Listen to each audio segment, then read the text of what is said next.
l'adoration transfiguratrice. Dis un peu ça. Transfiguratrice. Dans les dictionnaires, on dit transfiguratrice, qui transfigure, qui vous change, qui vous transforme. Nous ne voulons pas l'adoration stérile.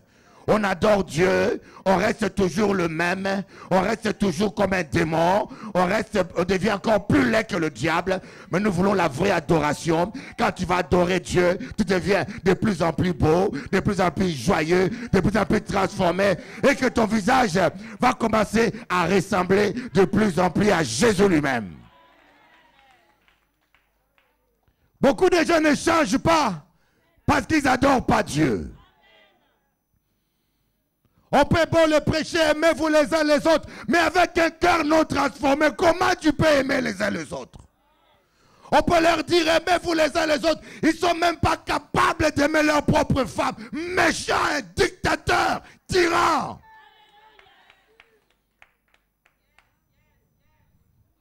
On peut vous donner tous les conseils qu'on veut. Mais tant que vous n'êtes pas transfiguré et transformé par la puissance de Dieu, vous aurez du mal à être chrétien. Vous allez faire semblant, vous allez vous efforcer de sourire aux gens, même si vous avez rajouté des dents. Méfiez-vous des grands sourires. Quand ils sont trop grands, c'est que ce sont des fausses dents. Ah ben. L'adoration transfiguratrice. Nous devons être transformés, frères.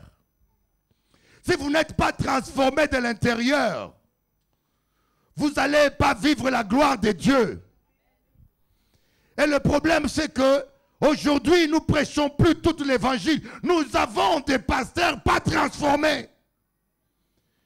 Leur tête s'est remplie de versets, de connaissances, mais ils sont aussi rancuniers, méchants comme des païens. C'est ça le mal de l'évangile aujourd'hui. C'est ça le problème. Quand la tête est malade, le corps aussi est malade. Si celui qui vous prêche est impudique, méchant, rancunier, orgueilleux, qu'est-ce qu'il va vous communiquer? Et pourquoi Messie n'est pas transformé? Parce qu'il ne passe pas le temps dans la présence de Dieu.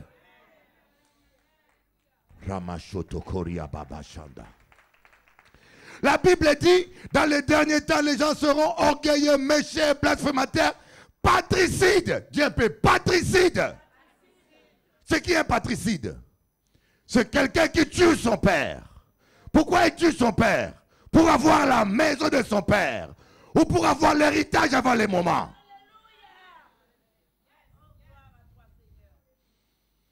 Mais avec la Bible à la main, tu tues ton frère. Tu tues ta sœur. Avec la même Bible à la main. Les gens ne sont pas transformés de l'intérieur. Voyez, c'est comme si vous prenez un cochon, vous le nettoyez, vous le mettez une cravate en cuir, vous le mettez un bouc doré sur le nez, vous dites, petit cochon, sois maintenant propre, sois gentil.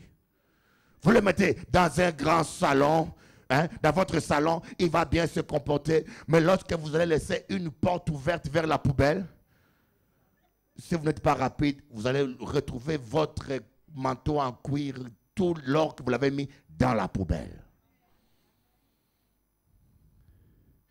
Les dons spirituels dans la vie d'un homme charnel, c'est comme une montre d'or dans le bras d'un macaque.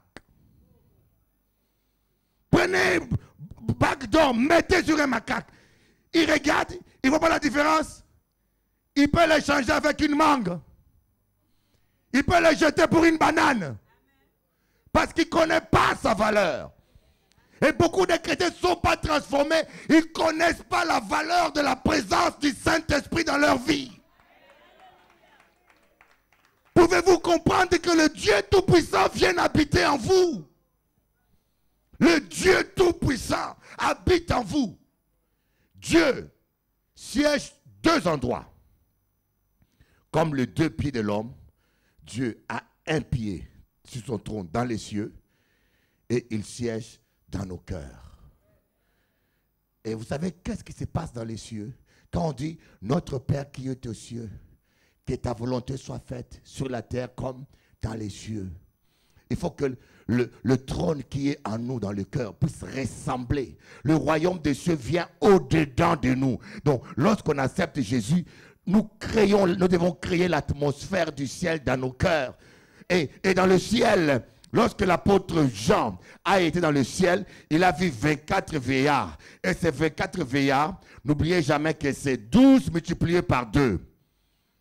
12, c'est le chiffre de gouvernement, de gouvernance. Jésus avait 12 disciples pour gouverner son église. Il avait formé 12. Donc, il y a 12 peuples. 12, ça symbolise le peuple de l'Ancien Testament et 12, le peuple du Nouveau Testament. Et ça formera l'église enlevée. Et que font ces gens-là dans les cieux? Ils adorent. Dis à ton voisin, ils adorent. Il ne faut pas de cancans, il ne faut pas de bêtises, il ne faut pas de commérages, ils adorent. Dis à ton voisin, adore Dieu. Et c'est fait 4 vieillards. À un moment donné, ils ont fait quoi? Oh, j'aime ça. Moi, j'aime ça. C'est fait 4 vieillards. Quand ils ont vu l'agneau, ils ont ôté leur couronne. Ils les ont jetés par terre. Ils ont dit, toi, tu es digne. Roi des rois. Si vous êtes vraiment rempli du Saint-Esprit et vous avez la véritable révélation de Dieu, vous allez prendre toutes vos ambitions, vous allez jeter sous terre. Vous allez prendre tout votre orgueil, toute votre fierté, tout votre honneur, vous allez jeter sous terre. Vous allez dire, à toi Dieu tout l'honneur, toute la gloire.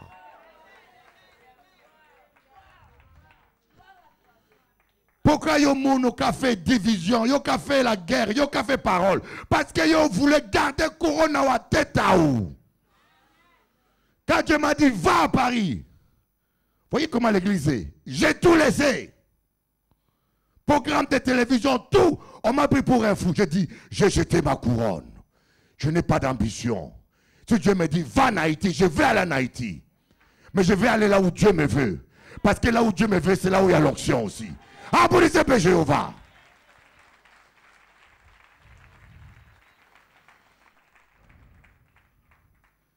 Mes frères et sœurs, ce soir, Dieu m'a dit une chose. Ce matin, Dieu m'a dit une chose. Je vous ai rencontré une histoire que je vécue à Saint-Domingue. J'aime la République dominicaine. Je suis un Dominicain de cœur. J'aime beaucoup ce peuple. Et je parle espagnol. Quand je suis allé là-bas, j'avais un 4x4 Mitsubishi. Ça ne roule plus ici, hein? Mais là-bas, c'est encore du succès. Et à Saint-Domingue, il y a le meilleur mécanicien au monde, avec Cuba. C'est les deux pays où j'ai vu des gens aussi intelligents avec la mécanique. Ma voiture était en panne, il manquait une pièce.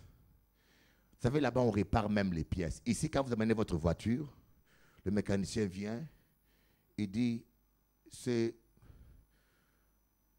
Joanne Kilas qui est abîmé, il prend toute la pièce, il met à la poubelle, acheter un nouveau. Mais là-bas, le mécanicien dit, Joanne Kilas qui est abîmé, moi qu'à réparer. Il enlève, il les démonte, il les répare et il les remet. Mais parfois, il y a les dégâts. Lui, il m'a réparé le moteur, mais il manquait une petite pièce qui ressemblait à un clou de Mitsubishi pour tout terminer. Il a appelé tous les concessionnaires, personne n'en avait. Qu'est-ce que monsieur fait? Il a pris le clou de la charpente. Il a mis dans le moteur.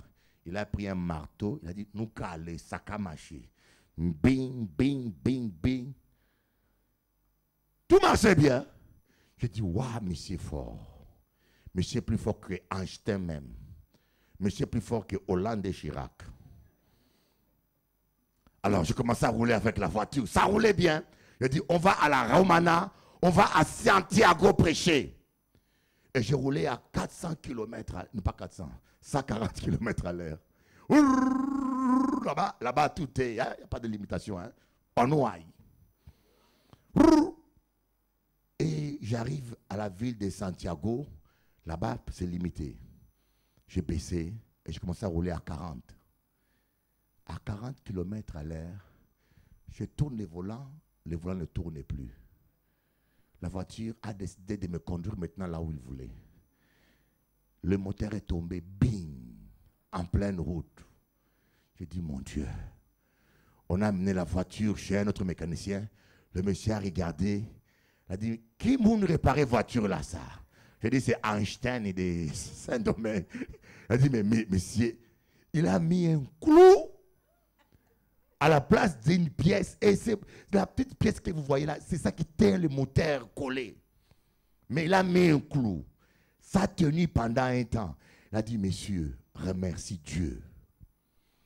Parce que c'est tombé à 40 km à l'heure. Si tu étais à 120, 140 comme tu roulais, tu ne serais plus là. La voiture aurait été allée dans la nature. J'ai dit, waouh, un gros moteur, mais une pièce qui n'est pas à sa place peut te coûter la vie. Tant que l'adoration n'est pas à sa place dans ta vie, tu vas perdre le combat spirituel. Il faut que tu remettes l'adoration à sa place.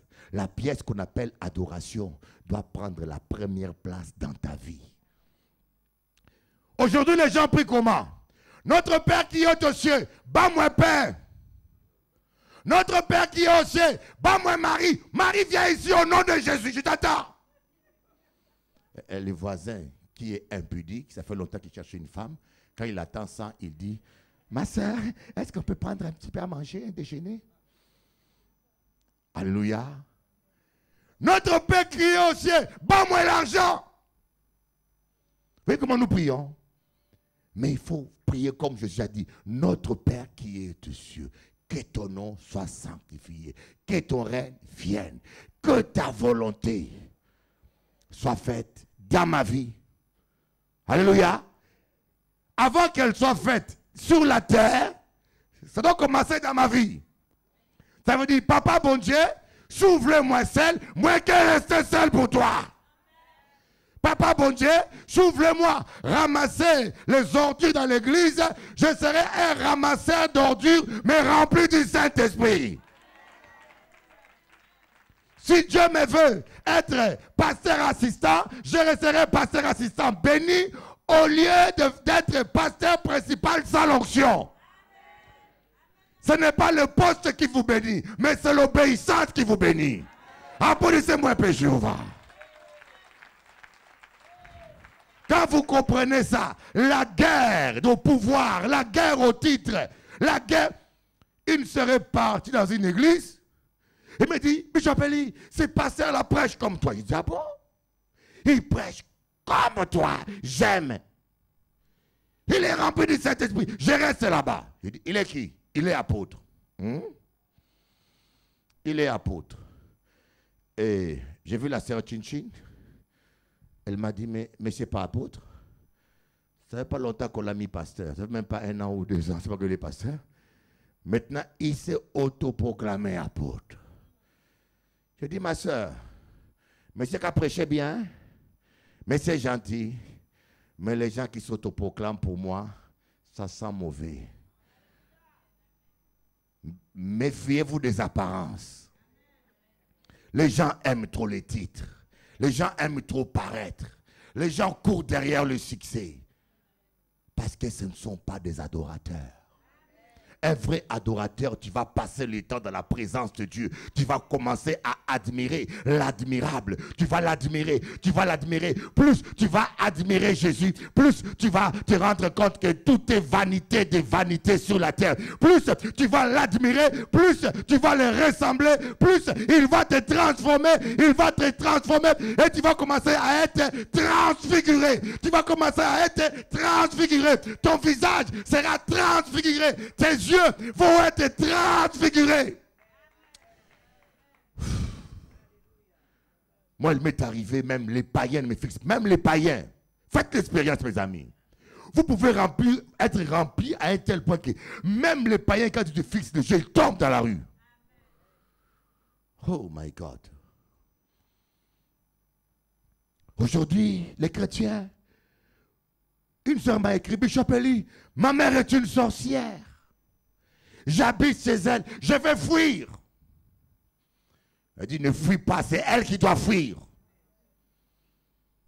Depuis quand un enfant de Dieu fouille un sorcier?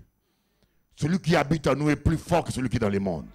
C'est elle qui doit fuir. Toi, tu es le temple du Saint-Esprit. Et le Saint-Esprit ne fuit jamais. Laisse le Seigneur te transfigurer. Allons lire 2 Corinthiens. Oh, je vous trouve tous formidables. Si vous savez comment le diable a peur de toi, si tu sais seulement comment le diable a peur de toi,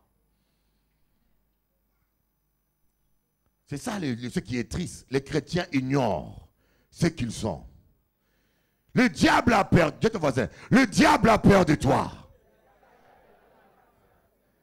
Quand les démons te regardent, ils voient Jésus en toi.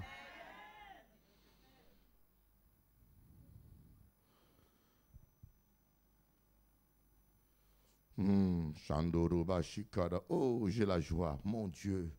Le jeûne fait, je sens une joie qui est inexplicable. Et pourtant, je suis attaqué. Je vous dis que humainement, je devais pleurer là aujourd'hui. On m'attaque, on écrit des méchancetés sur le chat de mon site. On m'appelle, on me menace. Mais je sens une joie. J'ai envie de danser. Ramachotokori, Amashakababa. Alléluia. Applaudissez un peu, Jéhovah. Oh my God. Je me sens ivre. Voyez, quand vous êtes rempli du Saint-Esprit, c'est difficile qu'on puisse vous attrister. Plus la Bible dit, heureux lorsqu'on vous insultera. Donc, plus on vous insulte, plus vous êtes heureux.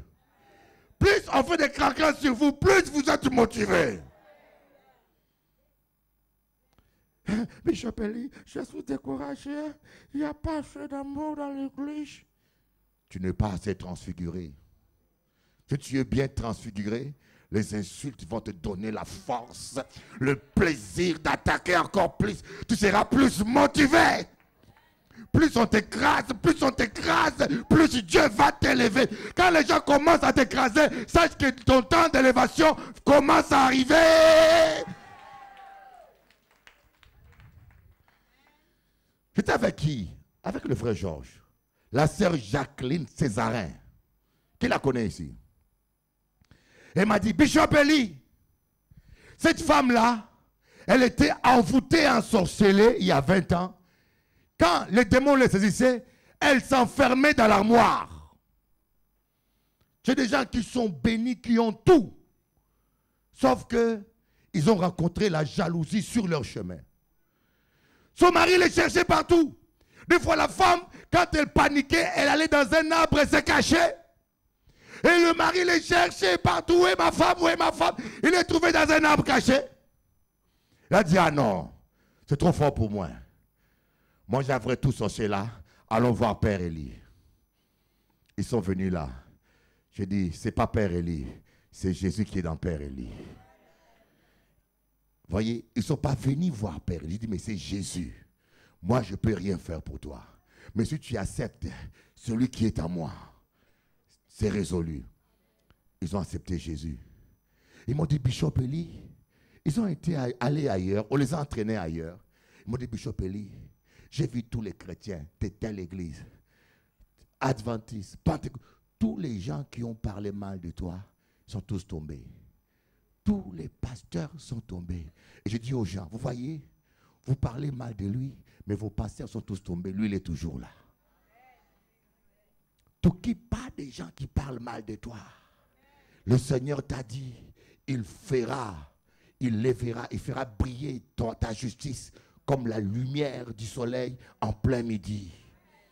Tu n'as pas besoin de crier pour qu'on sache que tu as raison. Tu n'as pas besoin de non, garde le silence.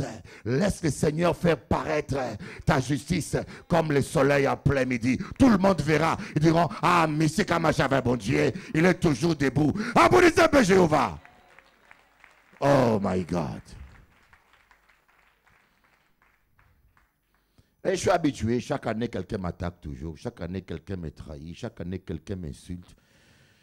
J'aime ça, ça me motive, ça me stimule. Un jour j'étais en train de dormir, j'ai entendu comment insulter, j'ai dit, oh, je rentre en jeûne. Et voilà, les jeûnes m'a fortifié encore. Alléluia. Si le diable savait ce que les insultes me font, il ne m'incitera plus. Il n'a rien compris. 2 Corinthiens, chapitre 3, verset 13. Non, commence 1 Corinthiens 13, 12. Est-ce qu'il y a une choriste là qui a déjà le micro prêt? N'attendez pas que j'ai... 1 Corinthiens 13, 12. L'adoration transfiguratrice. Oh, mes amis. La Bible dit, cherchez d'abord le royaume des cieux et sa justice. Et tout vous sera donné par-dessus tout. Autrement dit, faites de l'adoration votre priorité. Et tout vous sera donné naturellement. Mais nous, quand nous allons dans la prière, c'est pour parler toujours de nos problèmes. Lorsque nous prions, et parce que nous avons une difficulté, lorsque nous gênons, parce que nous cherchons une délivrance, Dieu n'est pas contre la délivrance. Tout le monde qui est lié voudra être délivré. Qui voudra rester lié ici? Tout le monde, même le mariage, Dieu n'est pas contre. Le mariage, c'est Dieu qui a institué le mariage. Tout le monde, c'est Dieu d'être célibataire. Moi, je suis seul, je sais de quoi je vous parle. À 20 h, tu veux parler avec quelqu'un. Mais quand c'est 23 h, tout le monde dort avec son doudou à la main. Bien qu'il y en a qui dorment dos contre dos parce qu'ils sont fâchés. On appelle ça l'hôtel du dos tourné. Mais quand tu as 23 h et compagnie sommeil, avec qui on n'a parler? On peut parler avec Jésus, mais Jésus c'est l'esprit. On a dit, Jésus c'est tout droit, mais Jésus c'est l'esprit. Hein? Sinon, Adam n'aurait pas eu besoin d'une femme. Alléluia. Adam était rempli du Saint-Esprit. Il marchait avec tout le soir, mais Dieu se rendait compte qu'il manquait la chair. Un chauffage naturel. Alléluia. C'est à cette heure-là, vers 23 h, que tu sens que c'est dur d'être seul. Alléluia. Donc ce n'est pas mauvais ces choses-là. Mais mettez d'abord le royaume des cieux avant tout. Quand vous allez dans la présence de Dieu, adorez les seigneurs, adorez. Yoka dit, mais Bishop Eli, yoka parler moins de l'adoration, mais comment adorer? Moi, pas savent prier. Ou pas savent prier, ou peut prier. Ça, c'est mensonge que diable a dit. Il te convainc que tu ne sais pas prier pour que tu ne pries pas. Si tu ne sais pas prier, prends le cantique là que tu as, chante. Même quand il y a chanter faux avec 3 voix, 3 tonalités en même temps. Dieu ne regarde pas la tonalité, il regarde au cœur. Moi, ça m'est arrivé de vouloir prier 5 heures. Vous savez, un jour, j'ai prié 13 heures. Oh my God. Je vous dis bien 13 heures. Vous dites, mais Bishop, tu comptes les heures? Mais oui, oui, j'ai fait comme Jésus. Jésus aussi comptait les heures. Il a dit aux disciples, vous n'avez même pas prié 1 heure. Donc il comptait les heures. Alléluia. Quand vous priez, vous devez savoir combien de temps vous offrez à Dieu. Là où Kaba offrande, vous savez combien vous avez offert à Dieu. Et quand vous priez aussi, vous devez apprendre à comptabiliser le temps que vous passez dans la présence de Dieu. Il faut que ce temps-là puisse augmenter d'année en année. Voilà pourquoi l'apôtre Paul dit, il faut que vos progrès soient évidents. Que tu progresses d'une manière concrète. Alléluia. Qui peut me lire ce verset-là? 1 Corinthiens 13, 12. Aujourd'hui, nous voyons au moyen d'un miroir, d'une manière confuse. Mais alors nous verrons face à face. Aujourd'hui, je connais partiellement, oui. Mais alors je connaîtrai comme j'ai été connu. Oui. Maintenant donc, ces 3 choses demeurent. Non, c'est bon, c'est bon. Exode 34, verset 35.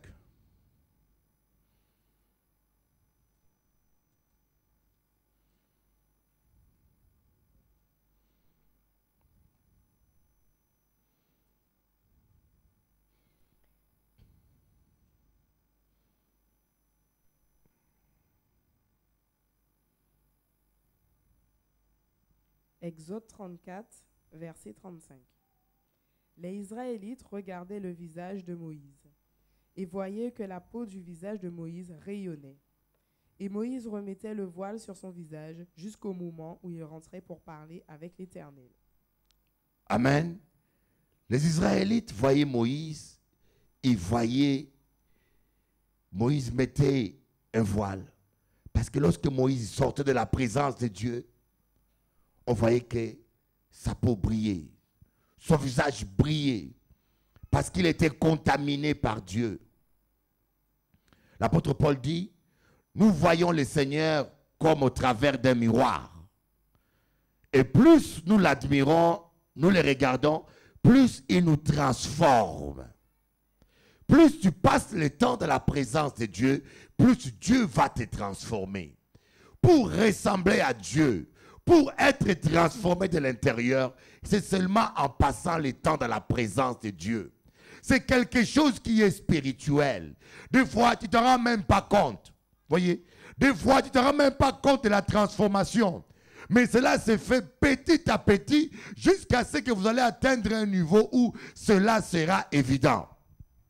Quand vous passez le temps de l'adoration, dans la prière, l'orgueil tombe, la colère s'en va. Plus vous passez le temps de l'adoration, la jalousie qui te dominait va s'en aller. Plus vous passez le temps dans la présence de Dieu, le feu de Dieu va brûler, va brûler. Voilà, on appelle ça la sanctification du Saint-Esprit. L'apôtre Paul appelle ça que vous soyez sanctifiés par l'Esprit, purifiés par le sang de Jésus et sanctifiés par l'Esprit. On n'est pas sanctifié par le sang, on est purifié par le sang. Le sang enlève nos péchés. Mais pour être sanctifié, c'est par l'Esprit. Donc tu vas dans la présence de Dieu, tu chantes tes cantiques, tu chantes tes cantiques, tu chantes au moins 1 heure de cantiques. Vous allez voir, faites-le tous les jours, et vous allez vous rendre compte que vous allez commencer à être transformé. Avant d'être transformé, vous étiez colérique, et vous allez vous rendre compte que la colère commence à disparaître. Vous étiez jalouse, vous allez vous rendre compte que la jalousie va commencer à disparaître. Vous êtes susceptible et vous allez vous rendre compte que la susceptibilité va commencer à disparaître. Applaudissez Jésus-Christ, alléluia. Mais qu'est-ce qui se passe? Les chrétiens aujourd'hui n'aiment pas la prière. Ils ne veulent pas prier. Au lieu de chercher l'Éternel. Voyez, on dit, quand on tourne le regard vers lui, on est rayonnant de joie. Quand on tourne le regard vers lui, on est rayonnant de joie. Je vais demander au frère Georges de m'amener mon ordinateur. Quand on tourne le regard vers lui, on est rayonnant de joie. Pourquoi? Parce que la joie qui est dans le visage du Seigneur va te contaminer.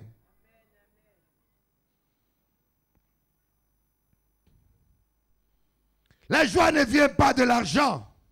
La joie ne vient pas du mariage. Je n'ai pas vu plus malheureux que les gens mariés. Allez voir les gens mariés comment ils sont malheureux. Allez les voir, ils sont malheureux, ils se battent, ils saillissent, ils s'entretuent. Quand le Saint-Esprit n'est pas au milieu, il n'y a pas de bonheur. Le seul bonheur se trouve simplement dans la face de Jésus-Christ. Les païens courent derrière l'argent. Moi, je suis allé à Saint-Domingue. Hein. Il n'y a pas d'assurance médicale. Hein. Mais j'ai trouvé les gens plus heureux qu'à Paris. Ce n'est pas le matériel. Des fois, les gens, au lieu de chercher les seigneurs, ils cherchent les pasteurs. Et voilà comment vous tombez sur des escrocs, des voleurs, qui vous manipulent, qui vous mentent. Si moi je t'impose le main, tu seras transformé. C'est écrit où dans la Bible? Moi, quand je te pose les mains, ma main à moi, quand je te pose les mains, tu signes un chèque et je te pose les mains, tu verras. Cette même-là que tu utilises dans les toilettes, comme moi, ça c'est un mensonge. C'est des faux prophètes, des manipulateurs qui se cachent derrière la Bible. Ne cherchez pas les hommes, cherchez les seigneurs. Applaudissez le Seigneur Jésus.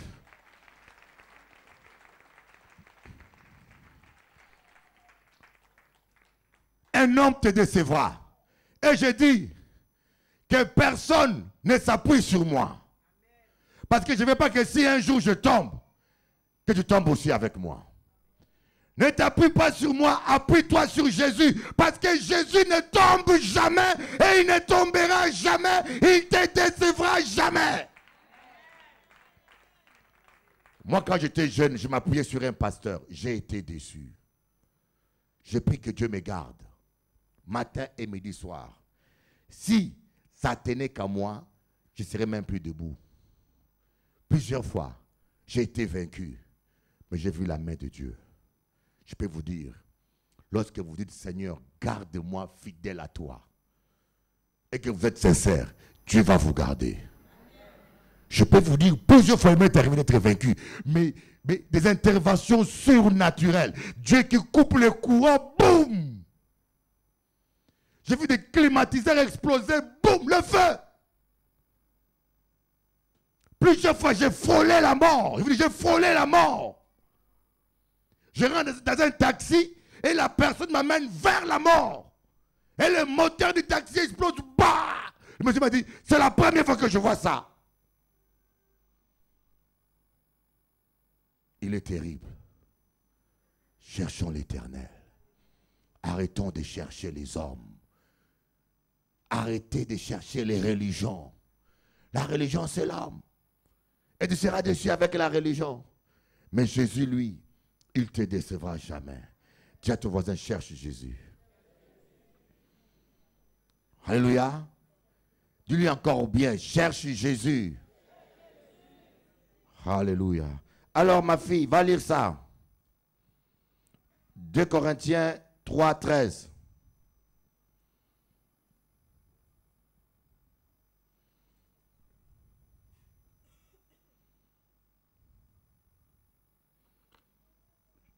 « 2 Corinthiens 3, 13. «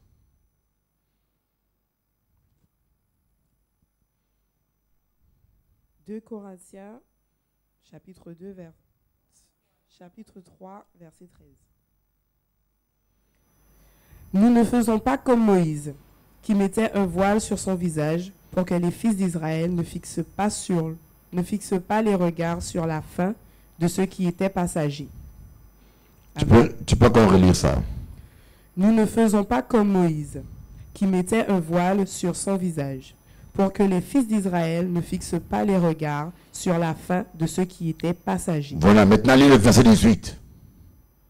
Nous tous, Ah, qui le visage dévoilé, oui. reflétons comme un miroir Mhm. la gloire du Seigneur. Ah, Nous sommes transformés ah, en la même image, oui. de gloire en gloire, Ah. comme par le Seigneur, l'Esprit. Amen. Relis-moi ça.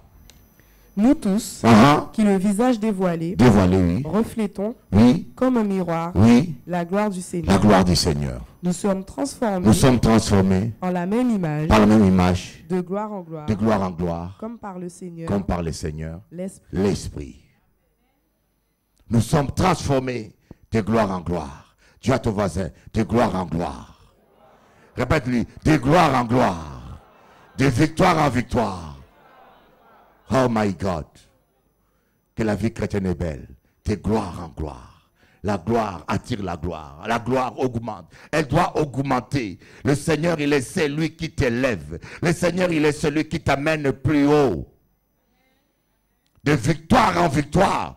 Pas d'humiliation en humiliation, de souffrance en souffrance. Mais tant que tu as les regards vers Jésus, quand tu as les regards vers Jésus, tu vas refléter Jésus. Mais quand est-ce qu'on le contemple? On dit, nous le contemplons. On le contemple quand on l'adore.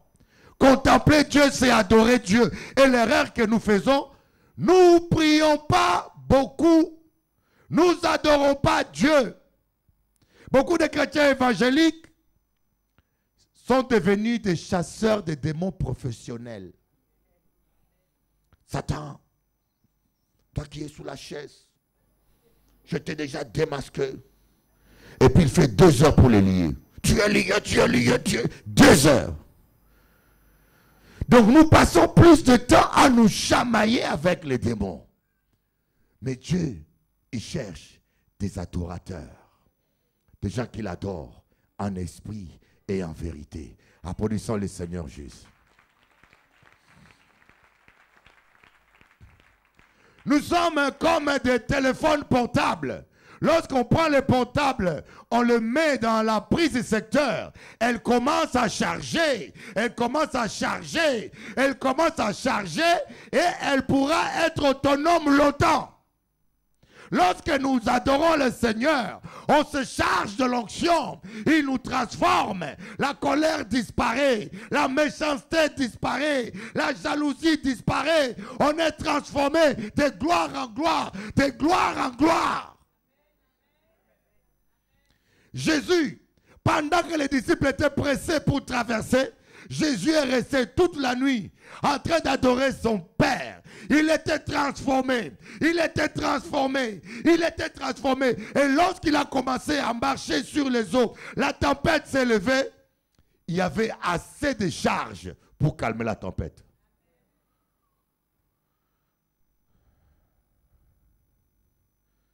Remettons l'adoration en première place. Ma maison sera appelée une maison de prière. Yoka dit, moi, pas ça va adorer. Écoutez-moi, Timona, moi. Moi aussi, je ne savais pas prier. Ce qui m'a aidé, parce que je voulais prier. Même si vous ne savez pas prier, et que vous voulez prier, vous pouvez prier.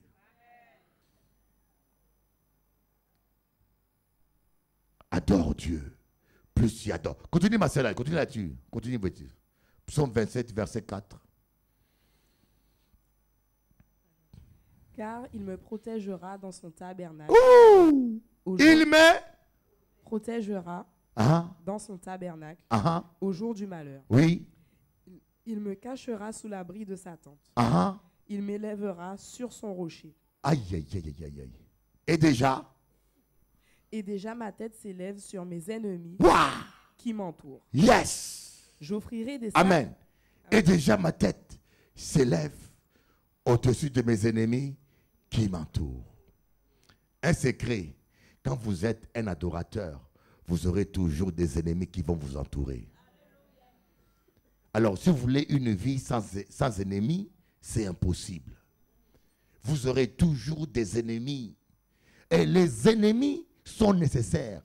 Parce qu'à cause de tes ennemis, Dieu va te dresser une table 5 étoiles. Alléluia. À cause de tes ennemis, Dieu va t'élever et te donner une promotion. Vous voyez, partout dans la Bible, quand on parle d'Abel, il y a eu un Caïn. Quand on parle de Anne, il y a eu Pénina qui s'est moquée d'elle. Quand on parle de David, il y a eu Goliath et Saül. Quand on parle de Jésus, il y a eu Judas. Ne vous étonnez pas que vous ayez des ennemis. Mais la plus grosse erreur, c'est de fixer les regards sur vos ennemis. Passez le temps à les surveiller. Un tel a fait, un tel a fait, un tel est comme ça, un tel non. Fixez vos regards vers l'Éternel des armées. Je lève mes yeux sur les montagnes.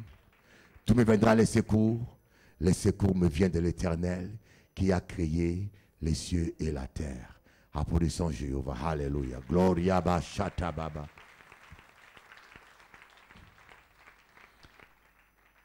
Comment est-ce que Jésus s'est transfiguré? En allant à la montagne.